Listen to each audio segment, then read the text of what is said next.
Researchers have found almost 1,000 previously hidden Maya settlements in the tropical lowlands of what is now northern Guatemala. They did it with LiDAR, light detection and ranging lasers, which they used to scan areas from the air. The region we're talking about is pretty vast. All those structures and buildings they saw over there stretch across about 650 square miles. And these spots were supposedly occupied thousands of years ago. It seems all these structures were pretty densely packed, so people lived close to each other. They had at least 417 ancient villages, towns, and cities where they could identify boundaries. These structures and buildings were actually a part of a state that looked like a kingdom. Some of these settlements were built as sports courts, civic, ceremonial, and religious centers, and residential homes. There were also massive palaces, platforms, dams, pyramids, and causeways across that area. People who lived there also had reservoirs where they collected water. So, they needed the power to organize thousands of specialists and workers. And they also needed many skilled people to build such structures without the technologies we have today. They needed lime producers, architects, mortar and quarry specialists, lithic technicians, those who took care of legal enforcement, and other important roles to establish the true community. This cool laser scanning system researchers used while exploring this area can even penetrate very dense ecosystems and vegetation. The light bounces off different surfaces and then creates a digitally reconstructed map. This map is based on how much time it takes for the pulses to get back to a receiver. So, with this laser system, they discovered there were also lowlands for agriculture. So why exactly did the Maya settle in this region? It was a specific area. Plus, it was hard to build such an amazing kingdom in a tropical rainforest climate. Back in the old times, ancient peoples had mostly inhabited areas in drier climates. Over there, they would build water resources, which were some sort of the basis of society and a source of life. An example of this is Teotihuacan of highland Mexico, although they did have a couple of navigable rivers they could use for transport and trade. But these rainforest areas had their advantages too. The Maya used natural resources like limestone, which was their primary building material, salt, and the volcanic rock obsidian, which they used for different tools. Also, they managed to find enough dry land to live and build homes there. The lowlands were seasonal swamps called bajos, and they were perfect for agriculture because of the fertile soil. Generally, the Maya built settlements that could endure rainy periods too. They were ready for different circumstances, including flood and drought, which is something you could see in how they built houses. Their architecture was also one piece of evidence that showed their community was like a centralized kingdom-like state, which shows they stuck together through tough times. The Mayan Empire was very powerful, and it reached its peak about the 6th century CE. They were excellent at pottery, agriculture, writing, mathematics, and calendars. They were the ones who created complex calendar systems, such as the calendar round, which is based on 365 days. Although some believed the Mayan calendar predicted December 21st, 2012 would be the end of the world, it was just a coincidence with the end of a certain full cycle. They would call it the long count calendar, and it lasts 5,125 years. The Mayan people left behind an impressive amount of astonishing architecture and symbolic artwork. Most of their stone cities ended up abandoned by 900 CE. No one still knows why the Mayan civilization in that area collapsed, although there are some theories. Some think that by the 9th century, these people had exhausted the resources around them to the point that they could no longer feed and sustain such a big population. Others believe some city-states didn't get along that well, so they broke down the traditional system of power they used to have. Some say it was all because of a very long period of drought. It could be a combination of all these factors, though. But one Mayan city, located on an island, even survived until the 17th century. It was long after the rest of the Mayan civilizations had been destroyed or abandoned. If you're a traveler, you might know the town by its modern name, Flores. Scientists believe about 2,000 people lived there. The earliest Maya people were farmers. They cultivated crops like beans, squash, corn, and cassava. As they had many interesting ingredients, they created hundreds of cool recipes. Many of those are still present even today. For example, in modern Mexican cooking.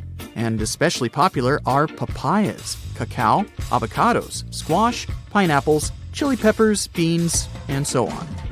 Even though the Maya mostly practiced a kind of primitive type of slash-and-burn agriculture, there is also evidence of them using some more advanced farming methods, like terracing and irrigation.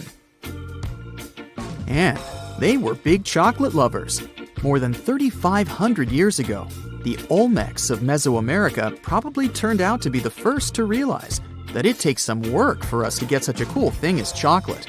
But the Maya were the ones who turned it into a true form of art. Scientists found out about it when they found cacao in Mayan pottery. Their chocolate would be mixed with honey, water, cornmeal, and chili peppers. That's how you get a spicy, savory hot chocolate beverage you can try even today in Mexico and Central America. Also, they used written language in their books. Their paper was made from fig tree bark, and using strips of that paper, they created a large library of books. Books made of this material are called codices, and 4 of these can still be found today. Sadly, many books were lost over time because of the humid climate or some human factors. The classic Maya built a bunch of palaces and temples that had a stepped pyramid shape. They decorated them with inscriptions and reliefs, which have earned them the reputation of being incredible artists of Mesoamerica. For the Mayans, flat foreheads were the most desirable thing on someone's face. They were generally really into aesthetics, and having a flat forehead was one of the main things where you could meet their highest aesthetic standard. They also liked to glam up their looks with makeup and clothing. Also, the Mayans were master tattoo artists. Actually, they were one of the first civilizations that started doing such forms of body art. They had a rich culture and believed in many things, such as fairies. Many civilizations across the globe believed in these mythical creatures, which had different names everywhere. The Mayans called those creatures aluxes. They would make sculptures of aluxes from wood or clay, take them to the forest, and hide in some secret spots. The Maya believed these sculptures would come to life during the night and take the role of guardians of their land, animals, and crops. The Maya believed caves were entrances that led to the underworld. You can even visit some of these caves if you like. For example, you can explore the jungles of Quintana Roo and Yucatan near Cancun. There are many spots where researchers found artifacts the Mayans had left behind. They were one of the first cultures that learned how to use rubber latex and make, for example, rubber balls for the many interesting games they had. They used natural latex and then probably mixed it with some other natural substances. That's how they came up with the bouncy balls they played with. They also built cool steam baths. The Maya had structures made from stone that looked like something we know today as bathtubs. Plus, they were building heated stone structures we know as sweat houses. Researchers found these in El Salvador and Guatemala, and they were previously hidden under volcanic ash. You are lost deep within the jungle in the Yucatan Peninsula in Mexico. There are strange noises all around you, and to make it worse, the sun is setting. Soon, you'll be alone in the middle of an unknown rainforest. Guess it was a pretty bad idea to come looking for El Dorado on your own, wasn't it? You keep walking as fast as you can when suddenly, wait, what's this you're seeing? It looks like large stairways made out of stone. This definitely doesn't look natural, so you take a picture. Maybe you didn't strike gold, but you might have just found something relevant. Congratulations, you found Ocumtun, a long-lost Mayan city. Hidden 37 miles into the jungle, the name literally translates to stone column.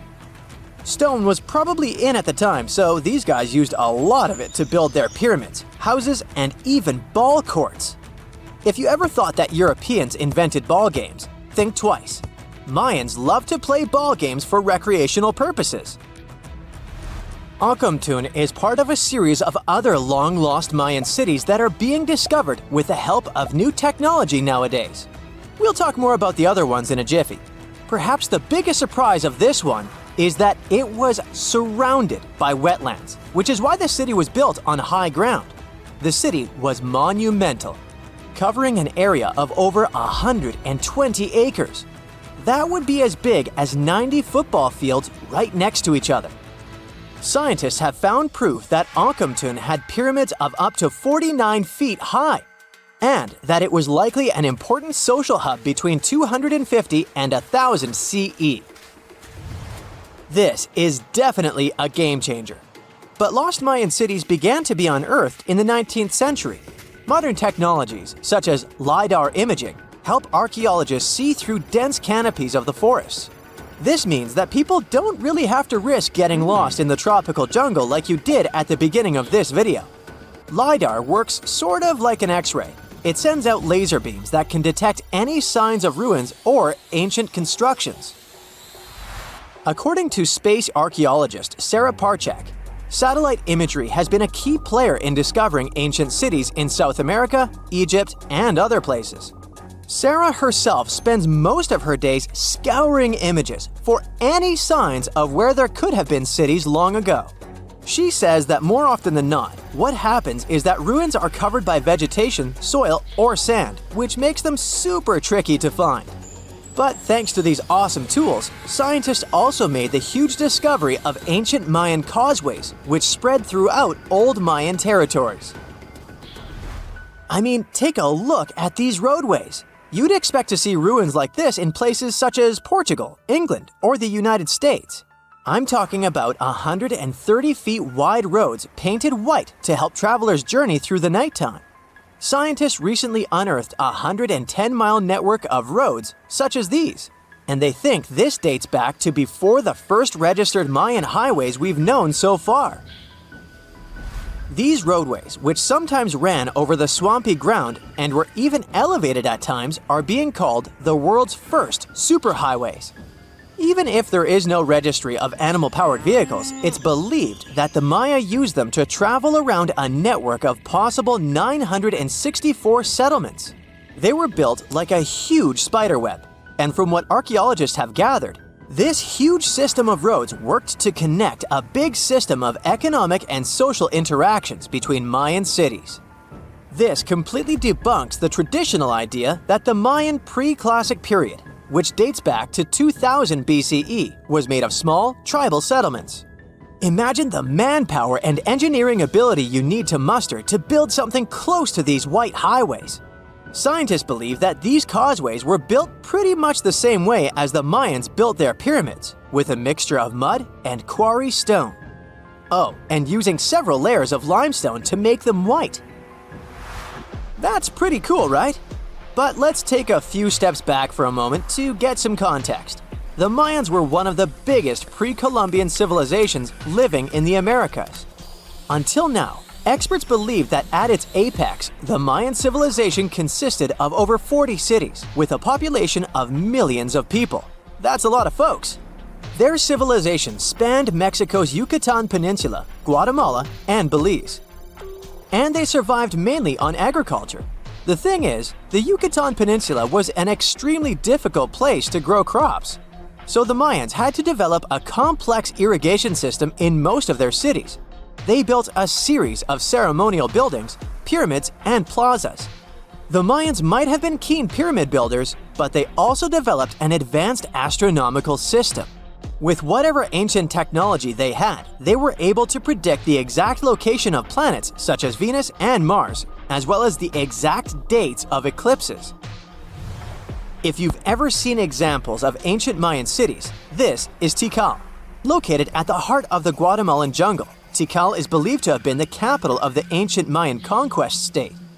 At its height, it was comparable in importance to cities such as London or New York in today's world. It's composed of a series of complex monuments. The North Acropolis is one of Tikal's most ancient complexes of monuments, Built solely by human hands around 350 BCE, it served as the resting place of kings and chiefs. Its monuments are up to 200 feet high. Back in the day, the step pyramid temples were painted a beautiful red. Mayans loved that color. Today, of course, you'll only see the limestone. Then there's Chichen Itza.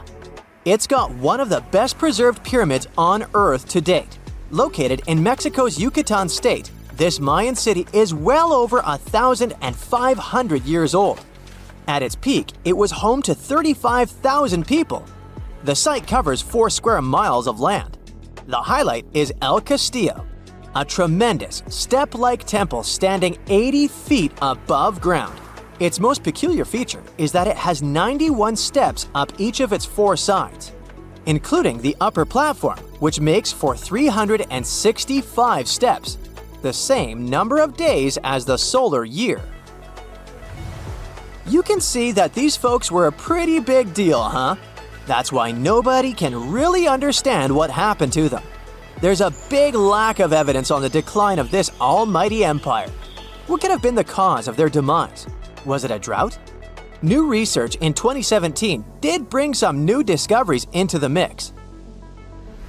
Using data from a site at Ceibal, located at southwest of Tikal, scientists analyzed radiocarbon data from ceramics and archaeological excavations to extract new information about the unexpected demise of this great civilization. The information shows that instead of a sudden collapse, the Mayans most likely fell in waves of social instability and political crises. These events are believed to have deteriorated Mayan city centers and began causing the dispersion of the Mayan population. It's hard to pinpoint the exact causes, though. But hey, recent discoveries are shedding a big light on humanity's past. Not only about the Mayan Empire, but about other long-lost civilizations of South America. A major recent discovery in Brazil was done using satellite imaging technology and is also shocking scientists. Some images from near the Xingu River, also in the Amazon, suggest that cities of millions of people might have existed inside the jungle, way before our modern civilization ever existed. I mean, if this doesn't shock you, I don't know what will. Satellite imagery also detected a network of trenches dating back to 200 and 1200 CE in the Bolivian Amazon forest. These proofs suggest settlements that could have supported around 60,000 people right in the middle of the Amazon forest. When researchers from the University of Florida went on ground to check the satellite information, they were shocked to find several mounds that were accompanied by ditches and geoglyphs. Archaeologists also found remnants of carefully designed walls centered around plazas, much like the type of construction done by the ancient Mayans.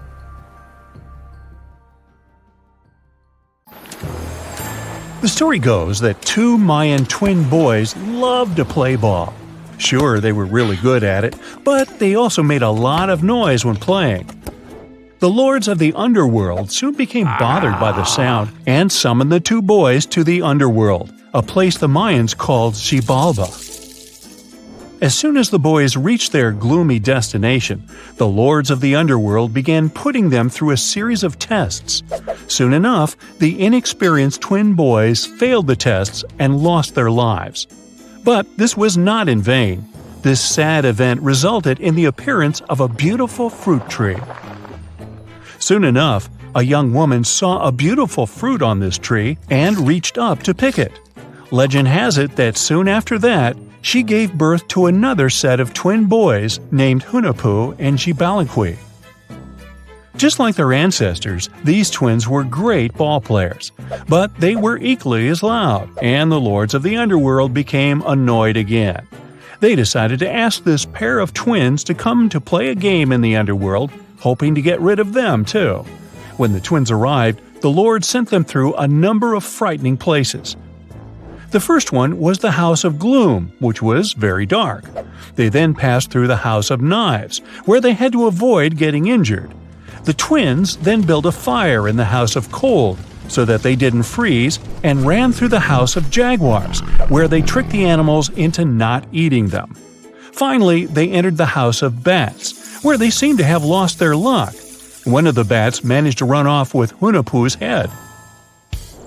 The lords then challenged the twins to play ball with them, but the boys were clearly at a disadvantage. Xibalanqui placed a turtle on Hunahpu's shoulders to make up for his lost head, and they began playing. As the lords became distracted by an animal near the court, Xibalanqui stole his brother's head and placed it back in its place. Much to the annoyance of the lords, the twins were now able to tie the game. Hunahpu and Xibalanqui continued to perform a series of tricks for the lords of the underworld. One of them involved Xibalanqui injuring Hunahpu and then bringing him back to life. The lords were so impressed by the twins' performance that they asked them to do the same trick on them. Of course, the twins agreed, but after performing their trick on some of the lords, they refused to revive them. Seeing what had happened, the lords of the underworld admitted defeat and begged for their lives, promising not to intervene in the lives of people ever again. Hunahpu and Xibalanqui were happy to have avenged their ancestors and gained the respect of the lords. Legend has it that the lords of heaven were so impressed by the twins that they took them to live in the sky by turning them into the moon and the sun. The Maya civilization was one of the most dominant indigenous societies in history, and their folklore and traditions are still discovered and studied today. They used to live in a territory called Mesoamerica. It was made up of modern-day Mexico and parts of Central America like Guatemala, Belize, Honduras, Yucatan Peninsula, and El Salvador. They lived from 1800 to 900 BCE and up to 900 to 1500 CE. Apart from their impressive legends, the Maya were very skilled inventors. They're known for their calendars, writing systems, farming methods, and sports. Their writing, for example, was found preserved on buildings and stone monuments, as well as in rare books and pottery. It's a system made out of more than 800 hieroglyphics in various combinations. Each of those signs was said to represent a syllable. Their writing system was deciphered by accident by Tatiana Proskorakov, an American woman who initially studied to be an architect. Since she didn't find a job in her field, she eventually became a Mayanist in her own right, despite not being academically trained. She was the first to notice that the Mayan upended frog glyph meant birth, and that their toothache glyph meant the date when the king ascended to the throne. It made it easier for scientists to pinpoint birthdays, as well as the names of the rulers of a specific Mayan dynasty. They also invented the concept of zero, which is seen as one of the greatest innovations in mathematics, physics, and human history altogether. Sure, even back then, people understood the idea of having nothing, but the concept of zero as a number is a relatively new invention. A fun fact about Mayans is that they really liked hats. The bigger your hat was, the more important you looked. Not only was it a sort of fashion statement, but it also made them look taller, which was a big deal for their aesthetic. The Mayans also came up with one of the most intricate and complex calendars in human history. It was the first to use zero as a placeholder. Their calendar ended on December 21st, 2012, which led some people to believe that it translated to the end of the world. Obviously, that was not the case. It just so happened that the date coincided with the end of a Mayan cycle of years. But you know, as advanced in science and astronomy as they were, they did make some mistakes. One of them was their belief that the world was flat. Their theory was that the four corners of the world were watched by the brother lords, who kept the sky from falling over their lands. Hats off for their menus, though, as they were well-known chocolate eaters. They turned eating chocolate into a form of art. The drink they made wasn't really like the hot chocolate we enjoy today, though. The recipe included mixing cacao with water, honey, chili pepper, cornmeal, and other ingredients to make a foamy, spicy drink. The ritual of drinking cacao was a crucial part of their celebrations. We're not done discovering all the amazing parts of their architecture and civilization. It was only a few years ago that a Maya pyramid was found at Tonina in the Mexican state of Chiapas. It was estimated to be more than 1,000 years old. The reason why it escaped archaeologists for so long was that it lay hidden under what was believed to be a natural hill. The ruins of 2 Mayan cities have been recently discovered in the Mexican state of Campeche. Why didn't we find them until now? Well, they were concealed by really thick vegetation, which made it difficult for archaeologists to reach them. The Mayans didn't just disappear. Their descendants are still around today, many of them choosing to live in their ancestral homelands. You can find them in Guatemala, for example, where the Maya people make up the majority of the population. Overall, the Maya ethnic group contains people that speak different Mayan languages, such as Yucatec, Quiche, Quechua, or Mopan. They had no idea what a spa day was, but the Mayans really enjoyed a nice sweat once in a while.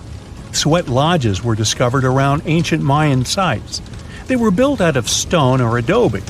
These rooms were an essential part of their cleansing and healthcare rituals.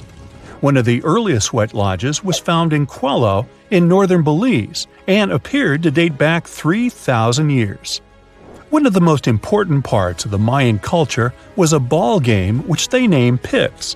It had both political and spiritual significance. We can see ball courts at important parts of Mayan archaeological sites. The main goal of the game was to pass a rubber ball through a very high stone hoop without using your hands. Basically, it was a combination of soccer and basketball. However, it could have serious consequences. The loser could, at times, even lose his own life. Ooh, high stakes indeed. Because of this game and the need for bouncy balls, the Mayan people were some of the first cultures to use rubber. They made it using natural latex.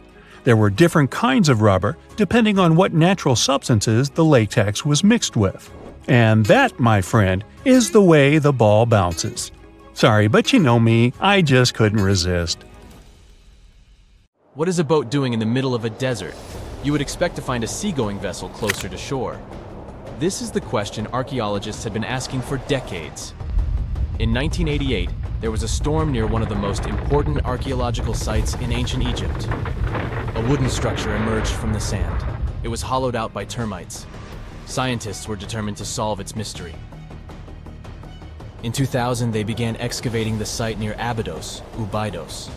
An American team of experts soon discovered a boat that was 70 feet long, and it wasn't alone. In total, there were 14 boats neatly resting next to each other. It was impossible to completely dig out the boats because of their poor condition. Luckily, the wood was preserved enough to get a sample. Analyses revealed that the boats were around 5,000 years old, the oldest fleet in human history to this date. The time of their construction predates the pyramids at Giza by half a millennium. Each ship of the fleet rested in a vault that matched its dimensions. The room was roughly a third of the size of a tennis court. It had mud brick walls that featured more than 120 drawings of boats. Ancient Egyptians incised them on whitewashed walls that were excellently preserved. Scientists have known about these mysterious chambers for well over a century. 1901, 1902. A British archaeologist, Arthur Weigel, stumbled upon a strange structure west of the River Nile. His team caught a glimpse of the interior walls. Sadly, a section of the roof collapsed, so they had to call off further exploration. Researchers abandoned the site, but its location remained on the maps. The boat's position first led scientists to think that they rested on a bank of the mighty Nile. But there was a problem with this theory.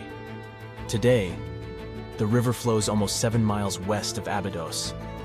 Further studies of the surrounding terrain showed the Nile didn't change its course throughout history. Also, if the boats floated near a dock, they would be in unstable positions. The 14 vessels at Abydos were perfectly parallel to each other. There was only one conclusion possible. Someone had deliberately placed them like that. They must have gone through a lot of effort. Each boat had enough room for up to 30 rowers. These vessels could really float. They weren't models, but scholars still don't know if they actually sailed any body of water in ancient Egypt. This doesn't diminish the importance of the find. Previously, archaeologists found only small-scale models. In King Tut's tomb alone, there were 35 boat models. For a long time, these figurines were the only clues as to how ancient Egyptian vessels looked like. The boat's design confirms that they were the real deal. They are the earliest surviving examples of something called built boats. Ancient people constructed primitive vessels by hollowing out large tree trunks. The alternative was reed that was tied together to form a raft. The boats at Abydos had planks tied together. This was a major breakthrough in shipbuilding. During their lifetime, the boats must have seemed impressive.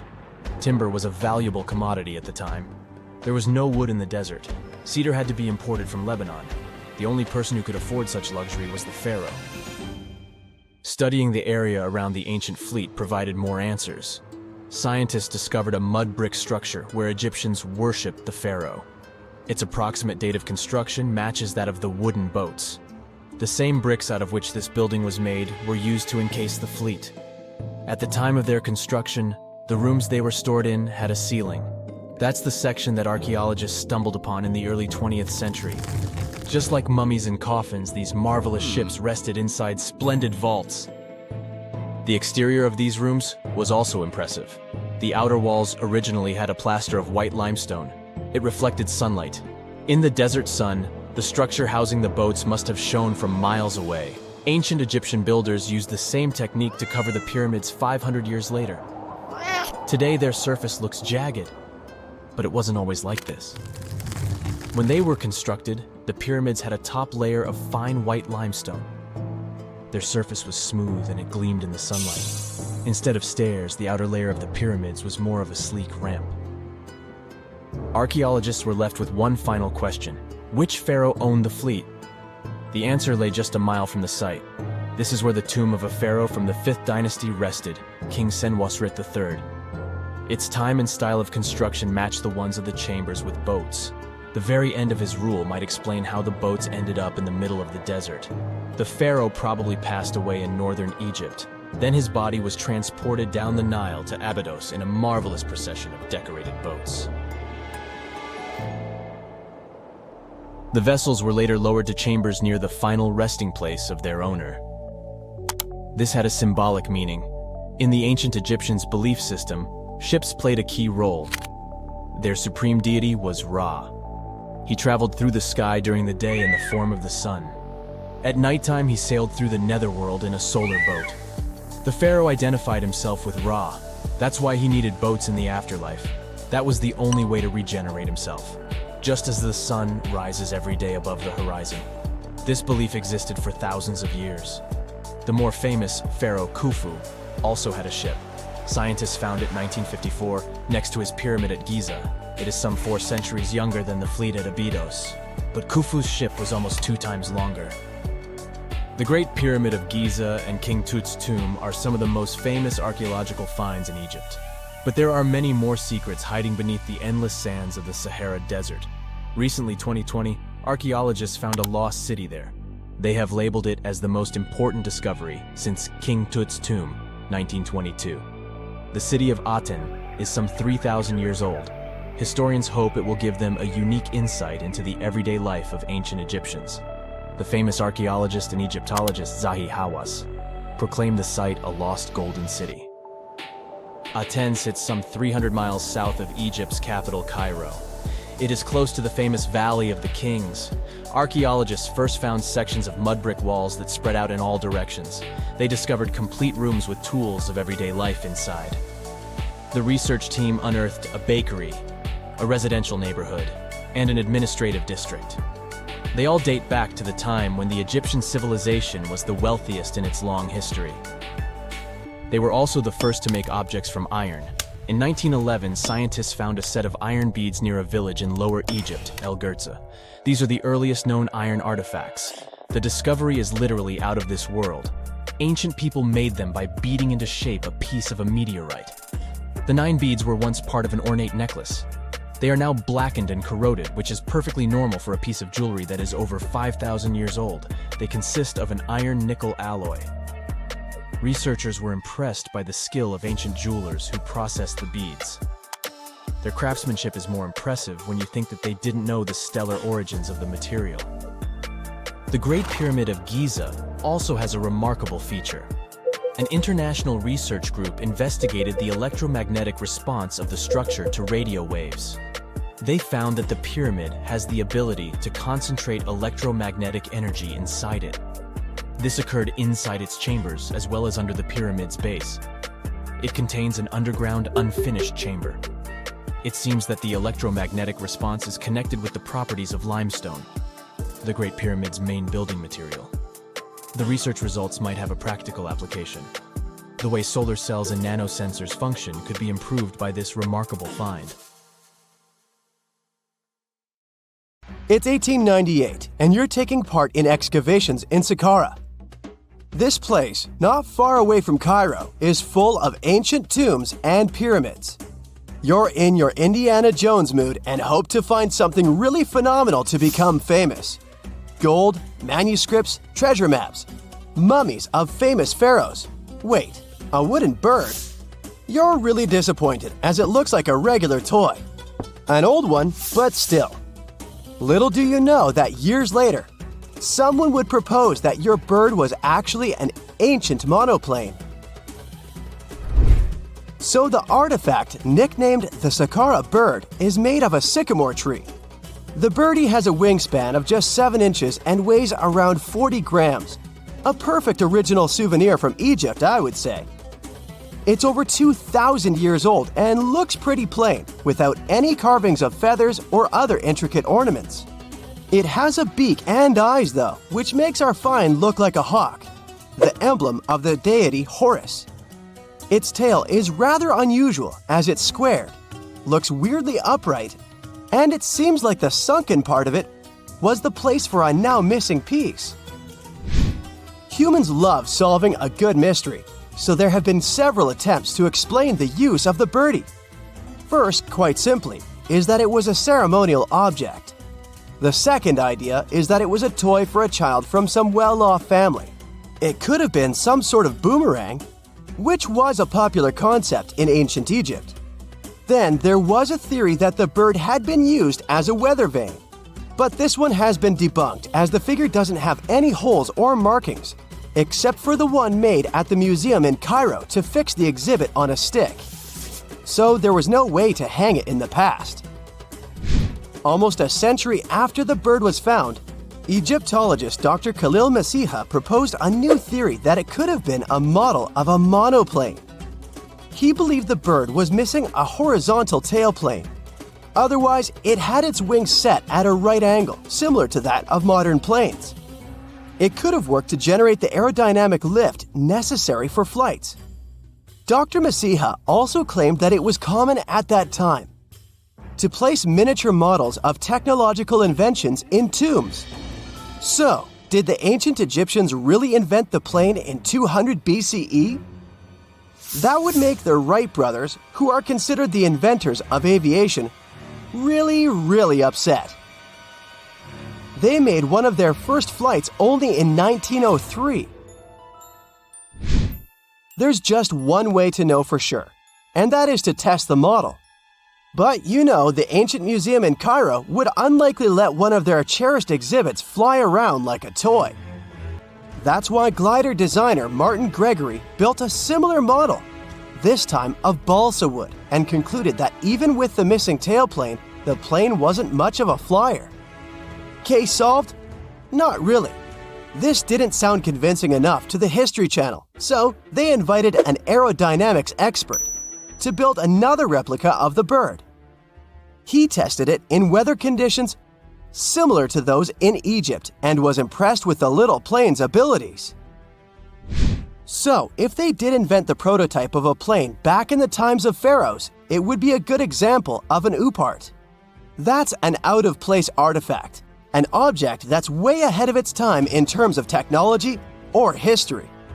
And the Saqqara bird isn't the only example of such a revolutionary concept. In 1901, a group of divers retrieved the Antikythera mechanism from an underwater shipwreck near the Greek island of Antikythera. It's been dubbed the world's first analog computer, and it's currently dated around 100 BCE. The bronze mechanism could tell the position of the sun, moon, planets, and stars, as well as the lunar phase, the dates of upcoming solar eclipses, and even the speed at which the moon moves through the sky. No one's sure who used it and how or where it was made. But it's obvious that it's extremely precise and way too advanced for its time. The first flushing toilets in the world were invented in the middle of the 20th century. Just kidding. The ancient Minoans on the Mediterranean island of Crete and the Indus Valley civilization both came up with this brilliant invention at the same time, around 4,000 years ago. The plumbing and sanitation were so well done that no one managed to design anything better until 2,000 years later. One ancient Minoan lavatory was discovered at the Palace of Knossos. It looks like it had a wooden seat set over a tunnel that directed water from a rooftop reservoir to an underground sewer. Other varieties got water from jugs. Only the super rich people could afford all this glory. So if you wanted to shop for real estate back then, the flushing toilet would be a telltale sign you were in the rich neighborhood. Automated doors became a cool, seemingly new invention back in 1931. But the technology behind them is actually much older. Think the 1st century CE old. Mathematician and engineer Heron of Alexandria came up with a hydraulic system to open and close temple doors. To bring it into action, you need to light a fire to produce heat. There was a brass pot under the fire, half filled with water. The inventor connected the brass pot to containers that acted as weights. When the fire was burning, the water moved into the containers. They went down and pulled the ropes. It was nothing like a supermarket door that opens in front of you before you even have time to think. Heron's door took hours to open, and there was no way to stop the process. That's why they only opened the doors once a day before people entered the temple, to add some mysticism at the temple during ceremonies. Spooky. Looks like the first ever battery was invented in Baghdad around 2,000 years ago. A German archaeologist found this oval-shaped clay jar in 1938. Scientists are still not sure what purpose it served and who exactly invented it. There is a theory that it was used for electroplating objects with precious metals. When they filled it with a weak acid like vinegar, the battery produced around 1 volt of electricity. Another theory says it was a vessel for sacred scrolls. Would you like to buy contact lenses designed by Leonardo da Vinci himself? In 1508, he invented a glass lens with a funnel on one side. You were supposed to wear it with water inside to improve your vision. Sounds a bit uncomfortable, doesn't it? So, around a century later, French scientist René Descartes decided to improve the idea and make the cornea contact the future lenses. Contacts because they contact your eyes, get it? The glass tube with liquid did help improve vision, but blinking was sadly impossible. 2.5 centuries later, new technologies in the glass industry let scientists design contacts that would fit in the eye and even let the wearer blink. Thanks, guys! Still, those lenses were made of heavy blown glass and didn't let the eye breathe. About 50 years later, contacts became plastic, lightweight, unbreakable, and scratch-resistant, but still covering the entire eye. And then, in 1948, an English optical technician accidentally sanded down a plastic lens and figured out they'd still be in place even if they covered only the cornea. Imagine you're living in 19th century London and need to send a message to New York. It would have taken about 10 days to get there by ship. So when delivery time went from days to hours in 1858, it was a true sensation. The first message was sent by Queen Victoria herself. It was all made possible thanks to the transatlantic telegraph cable, running under the ocean. Sadly, the new cool invention only lasted a few weeks. It took years to bring it back to life. Can you tell me what date it is today? Piece of cake. You just look at your smartphone and voila, you immediately know the day, month, and year. But was it always this easy to tell the date? Did the ancient people even have the concept of a year that lasts 365 days? Yes and no. Mayan calendars had cycles. That's close to what we call a year. But the Mayan cycle was much longer. 819 days. And this is where the mystery begins. 819 days compared to what? When does this calendar begin, and when does it end? Scientists were asking themselves this question for decades. They discovered and deciphered the Mayan calendar during the 1940s.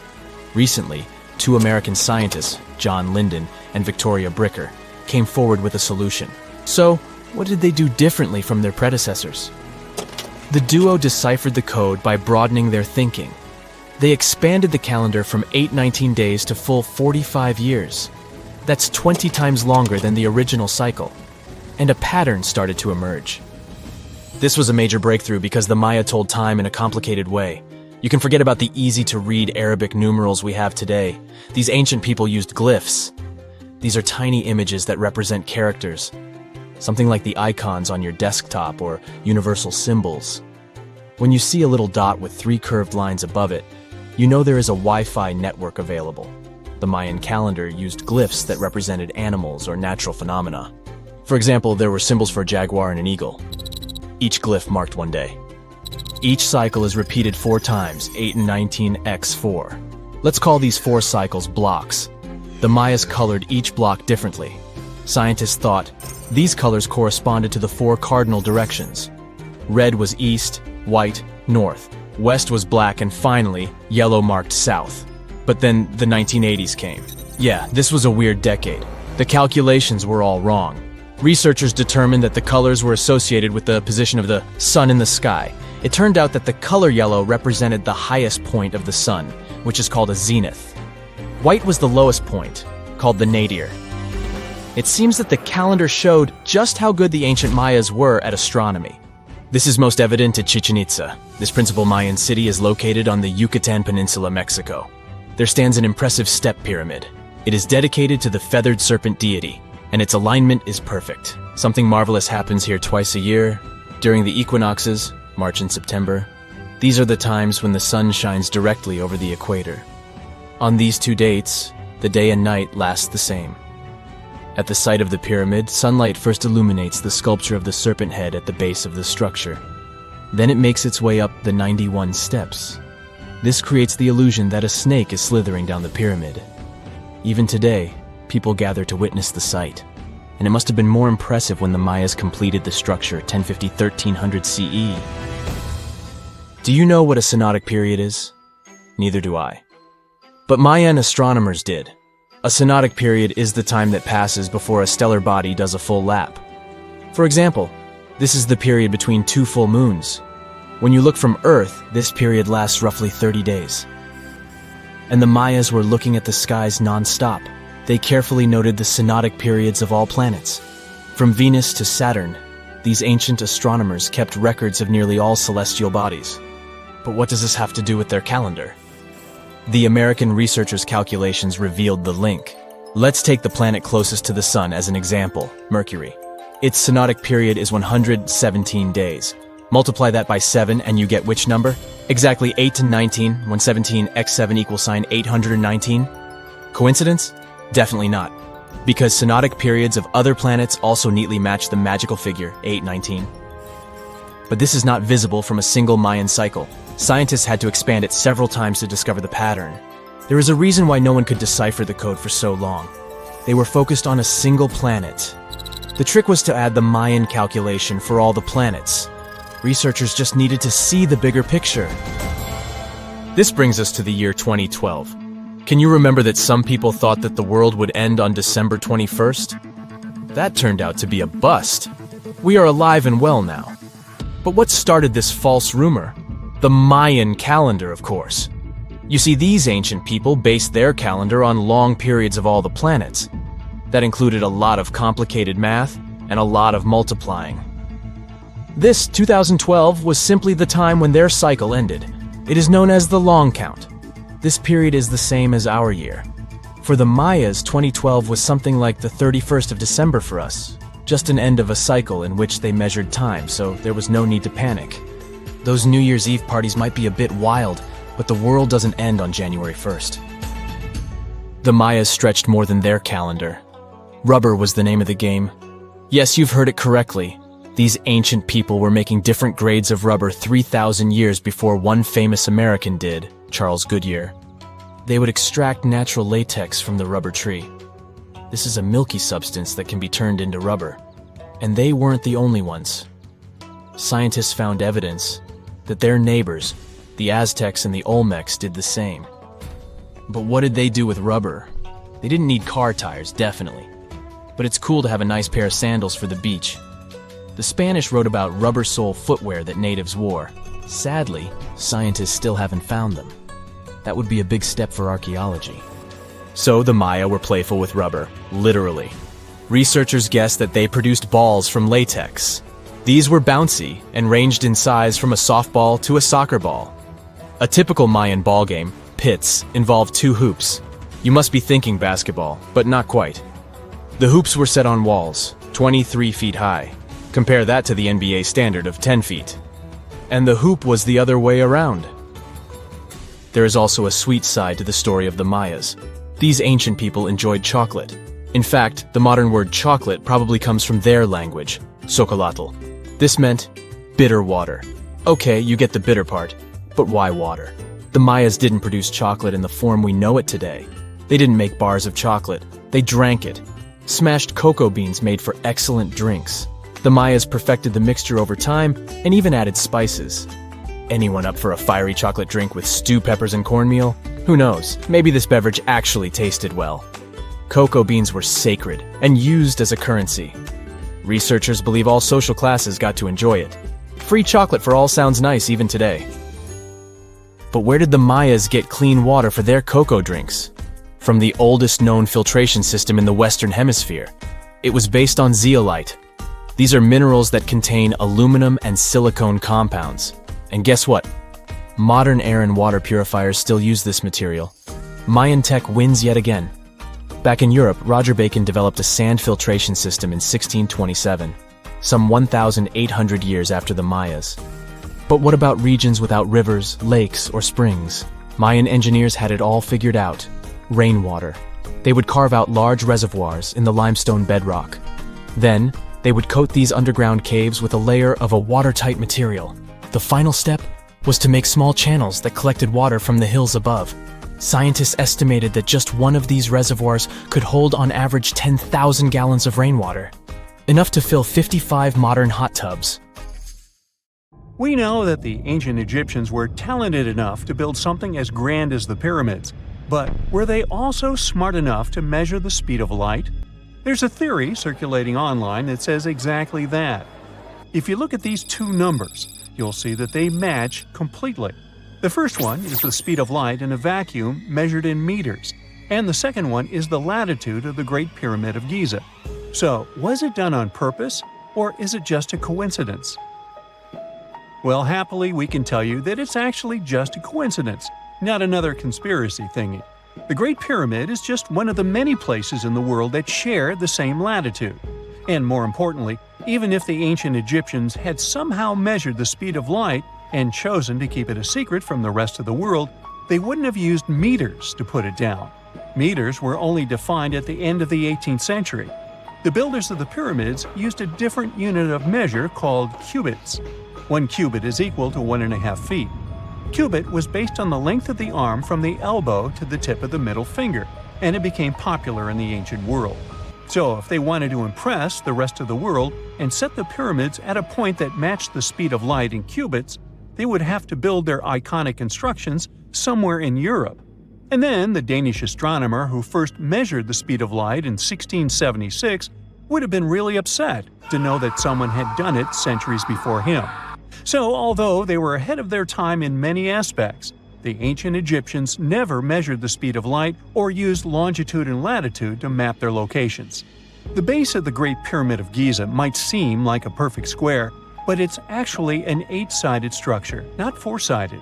Each of its 4 sides has a subtle concave indentation that splits it evenly from base to tip. The official version is that a British pilot was the first to notice it in 1940 while flying over the pyramid. He took a photograph that showed shadows highlighting these indentations. Some people think these lines are only visible from above and can best be seen at dawn and dusk during the spring and autumn equinoxes. This has led to a freaky theory that the ancient Egyptians might have designed the pyramids to communicate with something looking at them from above. Now, the Great Pyramid is one of only 3 pyramids that used to have a swivel door. It weighed around 20 tons, but they could still easily open it from the inside. Its precise fit made it nearly invisible from the outside, with no visible latch or handle. There were only slight variations in the exterior stone that gave out an opening. The other 2 pyramids with similar doors belonged to Khufu's father and grandfather. The Great Pyramid also has a hidden void at least 100 feet long that was only found in 2017.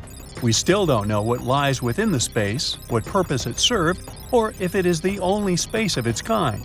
Researchers used the same tech to see through cathedral walls, Mayan pyramids, and even volcanoes. It depends on a natural shower of subatomic particles called muons. They pass more easily through empty space than through solid materials. So if they arrange multiple muon detectors around a structure, scientists can map out its solid and empty areas. A team of scientists placed muon detectors inside the Great Pyramid and allowed them to gather data for months. Scientists have analyzed samples of the mortar used to build the pyramids many times. Although we know its composition, modern technology still can't replicate it. The mortar is mostly made from processed gypsum, but it wasn't used like the cement we use for bricks today. Instead, they used it to support the joints between the massive stones as they were set in place. The estimated amount they needed to construct the Great Pyramid was around 500,000 tons of mortar. The gypsum mortar is stronger than the stones themselves and has held up for thousands of years. Now, all 4 sides of the Great Pyramid are aligned with the cardinal points – north, south, east, and west. According to geologist and engineer Glenn Dash, the alignment is accurate to within 4 minutes of arc, or 1/15th of a degree. The architects managed to achieve this without modern tools like drones, blueprints, or computers. Many researchers try to explain this construction miracle. Maybe they used the pole star or the sun's shadow. Dash recently proposed a new, simpler idea. The Egyptians might have used the autumnal equinox to align the pyramids. It happens twice a year when the Earth's equator passes through the center of the sun's disk, making day and night nearly equal in length. To test his theory, Dash conducted an experiment on the 22nd of September 2016, the first day of the fall equinox. He used a special rod the Egyptians had to cast a shadow and tracked its tip at regular intervals, forming a smooth curve. By connecting 2 points of the curve with a taut string, he created an almost perfect east-west line. Dash noted that on the equinox, the shadow's tip runs in a straight line, nearly perfectly east-west, and with a slight counterclockwise error. There's a similar error in the pyramids. Although his experiment was conducted in Connecticut, Dash believes that the same method would work in Egypt. All the ancient Egyptians needed was a clear, sunny day. They could determine the fall equinox by counting 91 days from the summer solstice. But they left us few clues, and no engineering documents or architectural plans have been found that explain their methods. So they might have mapped shadows, but it's not definite. Now, scientists have long wondered how heavy stone blocks were carried to the pyramid sites, and they might finally have an answer. A research team from the University of North Carolina, Wilmington, has discovered that 31 pyramids are likely to have been built along a long-lost ancient branch of the River Nile. It's now hidden under desert and farmland. For many years, archaeologists have thought that ancient Egyptians must have used a nearby waterway to transport materials, equipment, people, and whatever else they needed to build the pyramids on the river.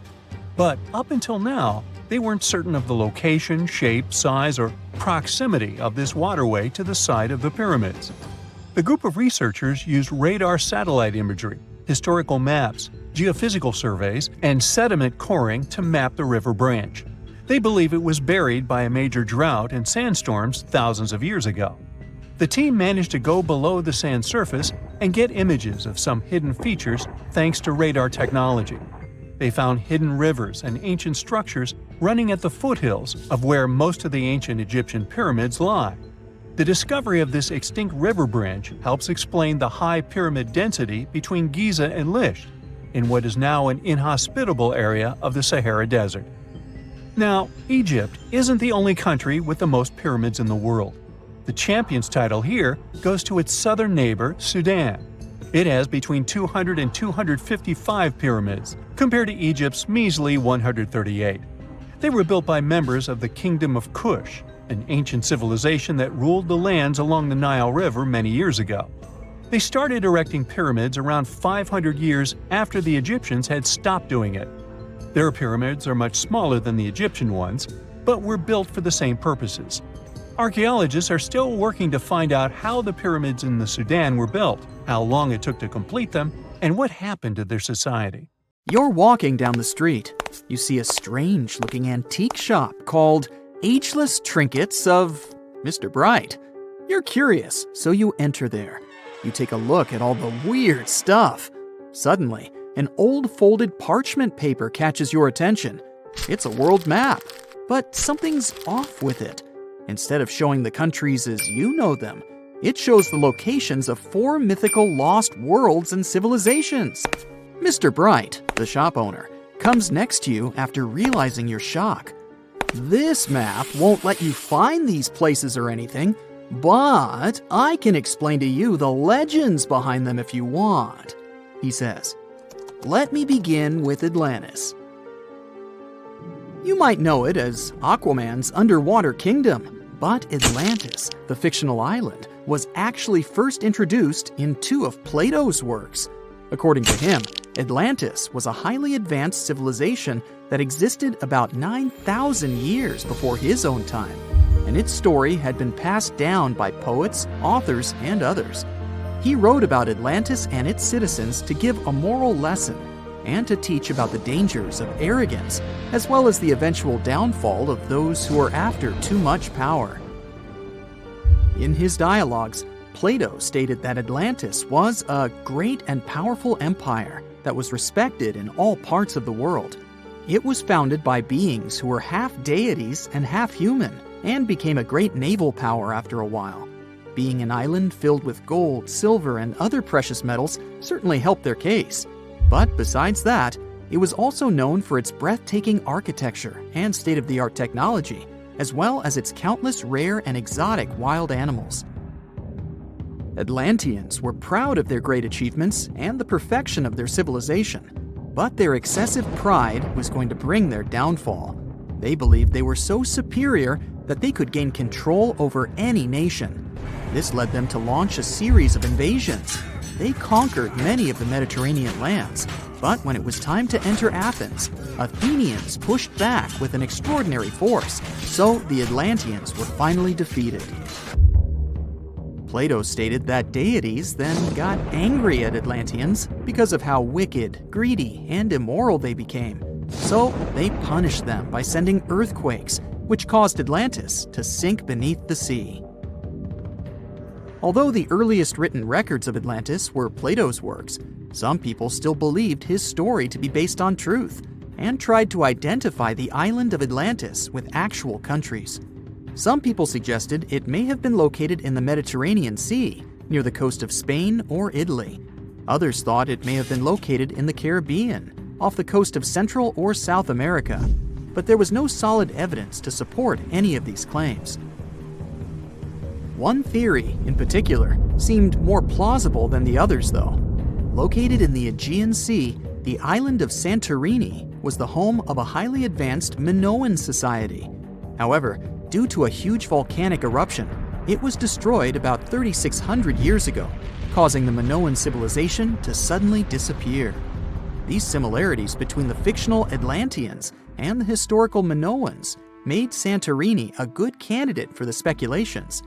Yet again, there were still major flaws with it, such as how the time when Plato said Atlantis was destroyed doesn't coincide with the time of Santorini's eruption. So Atlantis still continues to be regarded as nothing more than a popular legend in the scientific world. Now, let's move toward the northeast direction on the map, Mr. Bright says.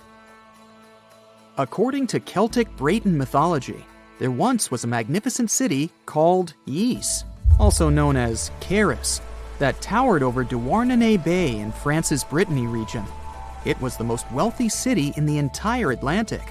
It was especially famous for its beautiful gardens and buildings, and its citizens were all living comfortably and happily there. Dahut, who was King Bradlon's daughter in Brayton legends and literature, had a deep love for the sea. She begged her father to build a city at the edge of the sea, and that is how the city of Ys was established. Little did she know that she would be the one responsible for the destruction of her father's beloved gift. You see, since the city was surrounded by the sea, it needed to be protected by a dike equipped with floodgates, and these gates could only be opened at low tide. And the only one who had the keys to these gates was the king himself. One day, a handsome red knight arrived at the city, but couldn't pass the gates. Dahut was so taken by him that she wanted to let him in. She knew that her father was the keeper of the only key to the city, so she sneaked into his room and stole it from him. Then she gave it to the Red Knight so that he could enter the city and they could be together. However, the Red Knight turned out to be the Prince of Darkness, and he intentionally left the gate open to the raging sea. The waves soon swallowed all of Ys. King Gradlon was able to escape on his magical horse, but Dahut couldn't. She turned into an evil mermaid who lured sailors into the sea. Today, if you go to Quimper, a city in Brittany, northwest France, you can find the statue of King Gradlon riding on his horse. Although the city of Ys is a legend, Brittany coast locals believe that on the days when the waters are calm, you can still hear the tolls of the city bells deep under the sea, if you listen carefully. Mr. Bright then points at the Indian Ocean on the map and says, "Now, have you heard about Lemuria?" Back in the mid-1800s, a few scientists suggested that there was once a continent that existed in the Indian Ocean, somewhere close to the south of modern-day Sri Lanka. The first one to popularize this theory was the British lawyer and zoologist Philip Lutley Sclater. In his paper, The Mammals of Madagascar, he stated that he found lemur fossils in India and not in Africa. However, this discovery was extremely shocking to him because of the fact that lemurs' original homeland, Madagascar, is much closer to Africa. He proposed that this was possible only if some larger continent connected the two once. He stated that this continent must have eventually sunk to the ocean floor. He then named it Lemuria, and hence the theory was born. People who came after Sclater took his theory a step further and thought that Lemuria was also the home of an extinct race of humans called Lemurians, who had 4 arms and enormous bodies, and were also the ancestors of modern-day humans, as well as lemurs. Of course, as new scientific discoveries were made on plate tectonics, evolution, and the study of DNA, the theories regarding the fictional continent called Lemuria were debunked. The last fictional land on the map is Agartha, Mr. Bright says. Taking its roots from Eastern mysticism, one legend says there's a kingdom called Agartha that is located deep beneath the surface of the earth. It's where all 4 corners of the world are connected by paths and tunnels.